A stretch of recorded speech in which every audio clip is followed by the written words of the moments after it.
Hello everyone, कैसे हो आप सभी। होप्स आप सभी बच्चे बहुत अच्छे होंगे। स्वागत है आपका फ्री स्टडी चैनल पर। और आज के इस वीडियो में हम बात करेंगे BA programme first year history का चैप्टर नंबर 1 और उस पर ही आपका पार्ट 1 होने वाला है। जो फर्स्ट सेमेस्टर है 2023 का बीए प्रोग्राम जो 2023 में कर रहे हैं, उन्हें हिस्ट्री में मेजर और माइनर दोनों सब्जेक्ट्स पढ़ने होंगे। जिन्होंने माइनर हिस्ट्री ले रखी है उनको पढ़ना होगा प्रागैतिहासिक संस्कृति, जिसमें आपको पुरा पाषाण, मध्य पाषाण और नव पाषाण के बारे में पढ़ना होगा। तो चलो बच्चों, स्टार्ट करते हैं अपनी इस वीडियो को और समझते हैं एक एक करके सभी टॉपिक को, प्रागैतिहासिक काल को और जितनी भी संस्कृति है, पुरा पाषाण, मध्य पाषाण और नव पाषाण को। बच्चों, अगर आपने अभी तक हमारे टेलीग्राम ग्रुप को ज्वाइन नहीं कर रखा है तो आप हमारे टेलीग्राम ग्रुप को ज्वाइन कर लेना। टेलीग्राम पे जाकर के आप सर्च करिएगा फ्री स्टडी DM23। जैसे ही आप ये सर्च करोगे आपको हमारे चैनल का यूज़र नेम मिल जाएगा और वहाँ से जाकर के आप इसे ज्वाइन कर सकते हैं। अगर कोई डाउट हो, कोई क्वेरी हो तो आप हमसे वहाँ पर पूछ भी सकते हो। चलो वीडियो को हम स्टार्ट करते हैं फटाफट और हम समझते हैं यूनिट नंबर 1 को। देखिए, सबसे पहले हमें समझना होगा पाषाण काल को। हम क्योंकि इसमें पाषाण काल को पढ़ने वाले हैं, ठीक है ना। पाषाण काल को हम पढ़ेंगे तो हम देखिए पाषाण काल क्यों कहा जाता है। पाषाण जो है ना वो एक संस्कृत का शब्द है, ठीक। संस्कृत में पाषाण का मतलब होता है पत्थर। जो हम पत्थर होता है ना उसको बोला जाता है पाषाण। और जिस समय में इस पत्थर का बहुत ज़्यादा विकास हुआ उसी को बोल दिया गया पत्थर का विकास, यानी कि पाषाण काल का विकास, ठीक है ना। तो यहाँ से समझ गए आप, पाषाण काल यानी कि उस काल में क्या हुआ था, बहुत ज़्यादा पत्थरों का विकास हुआ था। अब पत्थरों का विकास का मतलब ये नहीं कि मतलब पत्थर बढ़ते गए थे, मतलब ये है पत्थरों का नए नए सिरे से, नए नए तरीक़ों से प्रयोग हुआ। इस काल में पत्थरों की खोज हुई और पत्थरों को देखकर ही इतिहास का जो है, इतिहास काल का पता भी लगाया, क्योंकि इंसान पत्थरों से कई सारी चीज़ें बनाता था। पत्थरों से वो औजार बनाता था, पत्थरों से वो कई सारे घर वगैरह में बनाते थे। तो इन सब से हमें क्या है, इतिहास की एक नई चीज़ का पता चलता है। इस काल में मनुष्य पत्थरों पर पूरी तरीके से निर्भर था, क्योंकि औजार, गुफा और आग भी पत्थरों से ही बनाए जाते थे। तो समझ रहे हो पत्थरों का कितना ज़्यादा महत्व था। इसी कारण उसको पाषाण काल यानी कि पत्थरों का काल कहा जाता है। अब पाषाण काल को 3 भागों में बांटा गया। एक है पुरा पाषाण, एक है मध्य पाषाण और एक है नव पाषाण। पाषाण काल जो है, पाषाण काल से पहले के समय को बोला गया पुरा पाषाण, पाषाण काल को बोला गया मध्य पाषाण और आने वाले यानी पाषाण काल के बाद में जो दिखा परिवर्तन उसको नव पाषाण बोल दिया गया। अब देखिए, पुरा पाषाण को भी 3 भागों में बांटा गया। पुरा पाषाण, मध्य पुरा पाषाण और उत्तर पुरा पाषाण। समझ गए। अब फटाफट इसको देख लेते हैं। देखो, पुरा पाषाण काल अब हम समझेंगे। सबसे पहले पुरा पाषाण काल का जो टाइम पीरियड था वो था 2500 ईसा पूर्व से 10,000 ईसा पूर्व तक। 25 ईसा पूर्व से 10,000 ईसा पूर्व तक। ईसा पूर्व का मतलब होता है BC, ठीक है ना, यानी ब्यूरोक्रास्ट। इसमें क्या कि पुरा पाषाण काल में किस चीज़ की खोज हुई, तो इस पुरा पाषाण काल में क्या हुई, सबसे पहले इंसान ने आग की खोज की। यानी कि देख रहे हो, आग की जो खोज हुई थी वो पुरा पाषाण काल में हुई थी। और पुरा पाषाण को 3 भागों में बांटा गया। पुरा पाषाण यानी कि पुरा पाषाण काल से पहले क्या था, इस काल में क्या होता था ना, मनुष्य जो था वो पत्थर के औजार बनाते थे, जैसे कुल्हाड़ी हो गया, चाकू हो गया, ठीक। इस प्रकार के औजार बनाता था, किससे, पत्थरों से। साथ ही ये लोग शिकार भी करते थे और खाद्य संग्राहक भी थे, खानों का भी जो है संग्रहण भी करते थे। और इस काल के जो साक्ष्य हैं वो कहाँ कहाँ मौजूद है, पंजाब में मिले हैं, कश्मीर में मिले हैं, थार रेगिस्तान में मिले और महाराष्ट्र के कुछ जगहों पर मिले हैं। तो ये सभी आंसर्स आप अपने एग्जाम में लिखना। आंसर लिखने में बहुत ज़्यादा हेल्पफुल रहेगी, मतलब ये है कि आंसर प्रेजेंटेशन बहुत अच्छी रहेगी। तो ये हमने समझा पुरा पाषाण काल 25 ईसा पूर्व से 10,000 ईसा पूर्व तक था। क्या किस चीज़ की खोज हुई थी, आगे की खोज हुई थी। और पुरा पाषाण काल को भी 3 भागों में बांटा गया, पूर्व पुरा पाषाण, मध्य पुरा पाषाण और उत्तर पुरा पाषाण। तो पूर्व पुरा पाषाण में क्या हुआ था, जो है पत्थरों के औजार बनाए गए थे, जैसे कुल्हाड़ी, चाकू, ये सब हो गए। साथ ही शिकार भी होता था और पंजाब, कश्मीर, थार रेगिस्तान की कुछ जगहों से इन सबके साक्ष्य मिले, ठीक है ना, कोई डाउट नहीं होगा। अब आगे देखते हैं। अब मध्य पुरा पाषाण पढ़ लेते हैं। मध्य पुरा पाषाण क्या था। इस काल में जो है चर्ट और जेस्टर जैसे पदार्थों से छोटे और हल्के मतलब आरो का प्रयोग होता था। ये यारो नहीं होगा, आरो होगा, आरो, ठीक है ना, आरो।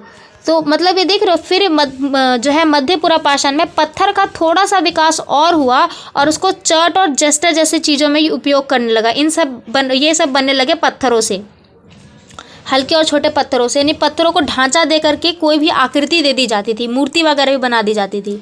तो इस काल में मनुष्य शिकार और पशुपालन से भी अपना जीवन और ज़्यादा अच्छे तरीके से चलाने लगे। इस काल के जो साक्ष्य वो कहाँ कहाँ मिलते हैं? राजस्थान में मिल गया, पूर्वी भारत हो गया। पूर्वी भारत क्या, जो आपका राजस्थान और इधर हरियाणा वगैरह का जो है, मतलब इस तरफ नहीं। जैसे एग्जाम्पल के लिए मैं आपको मैप बता देती हूँ। जैसे ये भारत है, ठीक। भारत में पूर्व पश्चिम की इधर जो बंगाल वगैरह हो गया, नेपाल, भूटान, ये सब जो आते हैं ना इस साइड, बिहार, यूपी वगैरह, ये सब तो बिहार, यूपी उत्तर में भी आते हैं। लेकिन अगर पूर्व की बात करें तो बंगाल वगैरह की जो बात होती है, उड़ीसा वगैरह, इन सब में इसके साक्ष्य मिले हैं, ठीक है। तो मध्य भारत हो गया और दक्षिण उत्तर प्रदेश में भी मिले हैं। तो इस काल के साक्ष्य की जो जगह है वो यहाँ से हमें मिले हैं। किस चीज़ का विकास हुआ है? शिकार का और पशुपालन का बहुत ज़्यादा विकास हुआ है। पत्थरों का प्रयोग चट और जस्टर बनाने में भी होता था। तो मध्य पूरा पाषाण समझ लिया। अब हम अगला देखते हैं, उत्तर पूरा पाषाण। उत्तर पूरा पाषाण क्या था? पूरा पाषाण काल के बाद के काल को कहा गया उत्तर पूरा पाषाण। इस काल में क्या था ना, मनुष्य के शिकार और आखेट करने के जो तरीके थे बहुत ज़्यादा बदल गए। आखेटक क्या था? जो खाद्य संग्राहक थे, जो सड़े गले शिकार वगैरह से अपना भोजन निकालते थे। इस काल में मनुष्य जो था वो कंद, मूल फूल और फल वगैरह पर निर्भर होने लगे। यानी कि अब देखो, पहले क्या करते थे, जो इंसान थे वो शिकार करते थे, यानी कि जानवरों पर निर्भर थे, जानवरों को मार करके काट करके खाते थे, ठीक है ना। लेकिन उत्तर पूरा पाषाण में देखा गया कि मनुष्य जो है अब वो पेड़ पौधों से यानी फल फूल भी खाने लगे हैं। तो धीरे धीरे उनके खाने का भी विकास हुआ। इस काल के साक्ष्य, अब देखो खाने का विकास हुआ, यानी कि यहाँ पर खेती भी हो रही है, समझ रहे हो, खेती भी हो रही है, यानी खेती का भी विकास हो रहा है धीरे धीरे, कृषि का। इस काल के जो साक्ष्य वो कहाँ मिले? राजस्थान भारत के कई क्षेत्रों में मिले हैं, जिससे यह बोध होता है, यानी कि ज्ञात होता है कि यह सभ्यता कई क्षेत्रों में भी देखी गई थी, ठीक है, कई क्षेत्रों में भी फैली गई थी। तो उत्तर पूरा पाषाण में इस तरीके से परिवर्तन हमें देखने को मिले। अगला देखते हैं। उसके अलावा आपको एक पॉइंट और बताना भूल गई। जो मध्य पूरा पाषाण हमने काल पढ़ा था, जो मध्य पूरा पाषाण का जो हमने काल पढ़ा था, इसमें कुछ परिवर्तन और दिखे थे। इस काल में क्या हुआ था? जलवायु भी कई तरीके से परिवर्तित हुए, जीव जंतु और वनस्पति में परिवर्तन दिखने शुरू हुए, यानी कि गर्मी बढ़ने लगी और सर्दी का भी कुछ रूप दिखने लगा। क्योंकि मनुष्य का विकास हो रहा तो धीरे धीरे उन्हें जलवायु परिवर्तन दिखने लगा, मतलब होने लगा, तो उन्हें एहसास होने लगा। इस काल में कृषि को, पशुपालकों और शिकारियों और मछुआरों की संस्कृति में भी बदलाव आया। यानी इस काल में जो है, जो कृषि वगैरह करते थे, उन्होंने अब जिस भी तरीके से वो कृषि करते थे वो अब उस तरीके के काम करने में थोड़ा सा चेंजेस लाए। यानी कि सिंचाई वगैरह वो बहुत अच्छे से करने लगे, कुछ और अलग तकनीक अपनाई, शिकार करने के अलग अलग औजार बनाए, मछली अगर पकड़ने जाते थे तो उसके अलग तरीके बनाए। यानी कि यहाँ देखो संस्कृति भी बदल रही थी। तो ये ऐसा नहीं कि सिर्फ इंसान में परिवर्तन आ रहा था, उनके साथ साथ कई चीज़ें बदल रही थी इतिहास में। इतिहास पढ़ने में बहुत अच्छी है, बस थोड़ा ध्यान से पढ़ना होता है। इस काल के साक्ष्य जो है उत्तर प्रदेश, राजस्थान, गुजरात, मध्य भारत के कुछ क्षेत्र और उड़ीसा में मिलते हैं। राजस्थान के कुछ क्षेत्र में भेड़ पालन को भी देखा गया। यानी कि वहाँ ये भी देखा गया कि जो मनुष्य थे, जो लोग थे, आदि मानव थे, वो भेड़ को भी पालते थे। अब देखो भेड़ को पालते हैं मतलब कि उनके जो स्किन, उनकी जो त्वचा होती है, वहाँ से वो बाल भी निकालते हैं। यानी कि रुई का विकास हुआ, ठीक, रुई निकला यानी कि यहाँ से कपड़े निकले। तो चीज़ों को इंटरलिंक करो, बहुत अच्छे से समझ आएगा। कपड़ों के साथ साथ अब उन्होंने कपड़े निकले, ठीक, तो उन्होंने क्या किया, फिर रुई का विकास हुआ, फिर वहाँ पर हुआ रुई का विकास। तो इस तरीके से धीरे धीरे कई तरीकों से विकास होता दिखाई दिया। होप सो बच्चा आपको ये वीडियो बहुत पसंद आई होगी, समझने में आसानी रही होगी। अब आपके पास कोई डाउट हो, अगर कोई क्वेरी हो, हमने बहुत अच्छे से समझा मध्य पूरा पाषाण को और उसके बाद उत्तर पूरा पाषाण काल को, फिर उसके बाद हमने पूरा पाषाण काल को भी समझा।